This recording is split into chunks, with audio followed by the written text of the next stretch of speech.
J'ai ainsi vécu seule, sans personne avec qui parler véritablement, jusqu'à une panne dans le désert du Sahara il y a 6 ans. Quelque chose s'était passé dans mon moteur, et comme je n'avais avec moi ni mécanicien ni passager, je me préparais à essayer de réussir tout seul une réparation difficile. C'était pour moi une question de vie ou de mort. J'avais à peine de l'eau à boire pour 8 jours. Le premier soir, je me suis donc endormie sur le sable à 1000 milles de toute terre habitée. J'étais bien plus isolée qu'un naufragé sur un radeau au milieu de l'océan. Alors vous imaginez ma surprise au lever du jour quand une drôle de petite voix m'a réveillée. Elle disait « S'il vous plaît, dessine-moi un mouton. » Hein ? Dessine-moi un mouton.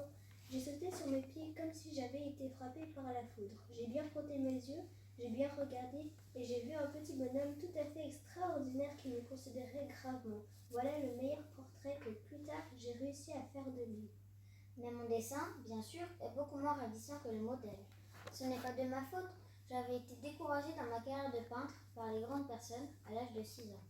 Et je n'avais rien appris à dessiner sauf les bois fermés et les bois ouverts. Je regardais donc cette apparition avec des yeux tout ronds d'étonnement. N'oubliez pas que je me trouvais à 1000 milles de toute région habitée. Or, mon petit bonhomme ne me semblait ni égaré, ni mort de fatigue, ni mort de faim, ni mort de soif, ni mort de peur. Il n'avait en rien l'apparence d'un enfant perdu au milieu du désert à 1000 milles de toute région habitée. Quand je réussis enfin à parler, je lui dis « Mais qu'est-ce que tu fais là ?» Et il me répéta alors, tout doucement, comme une chose très sérieuse « S'il vous plaît, dessine-moi un mouton. » Quand le mystère est trop impressionnant, on n'ose pas désobéir. Aussi absurde que cela me sembla, à 1000 milles de tous les endroits habités et en danger de mort, je sortis de ma poche une feuille de papier et un stylo. Mais je me rappelais alors que j'avais surtout étudié la géographie, l'histoire, le calcul et la grammaire. Et je dis au petit bonhomme, avec un peu de mauvaise humeur, que je ne savais pas dessiner. Et il me répondit « Ça ne fait rien, dessine-moi un mouton. » Comme je n'avais jamais dessiné un mouton, je refis pour lui l'un des 2 seuls dessins dont j'étais capable, celui du bois fermé, et je fus stupéfait d'entendre le petit bonhomme me répondre « Non, non, je ne veux pas d'un éléphant dans un bois. Un bois, c'est très dangereux et un éléphant, c'est très encombrant. Chez moi, c'est tout petit. J'ai besoin d'un mouton. Dessine-moi un mouton. » Alors j'ai dessiné. Il regarda attentivement puis « Non, celui-là est déjà très malade. Fais-en un autre. » Je dessinai. Mon ami sourit gentiment avec indulgence. « Tu vois bien, ce n'est pas un mouton, c'est un bélier. Il a des cornes. » Je refis donc encore mon dessin, mais il fut refusé comme les précédents. Celui-là est trop vieux, je veux un mouton qui vive longtemps. Alors, faute de patience, comme j'avais hâte de commencer le démontage de mon moteur, je griffonnais ce dessin-ci. Et je lançai. Ça, c'est la caisse. Le mouton que tu veux est dedans. Mais je fus bien surpris de voir s'illuminer le visage de mon jeune vieux. C'est tout à fait comme ça que je le voulais. Crois-tu qu'il faille beaucoup d'herbe à ce mouton? Pourquoi?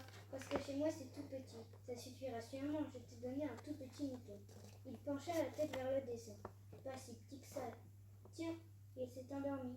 Et c'est ainsi que j'ai vu la connaissance du petit prince. Ah, petit prince, j'ai compris peu à peu ainsi ta petite vie mélancolique. Tu n'avais eu longtemps pour distraction que la douceur des couchers de soleil. J'ai appris ce détail nouveau le 4e jour au matin, quand tu m'as dit « J'aime bien les couchers de soleil. Allons voir un coucher de soleil. » Mais il faut attendre. Attendre quoi? Attendre que le soleil se couche? Tu as eu l'air très surpris d'abord et puis tu as ri de toi-même. Et tu m'as dit « Je me crois toujours chez moi. » En effet, quand il est midi aux États-Unis, le soleil, tout le monde le sait, se couche sur la France.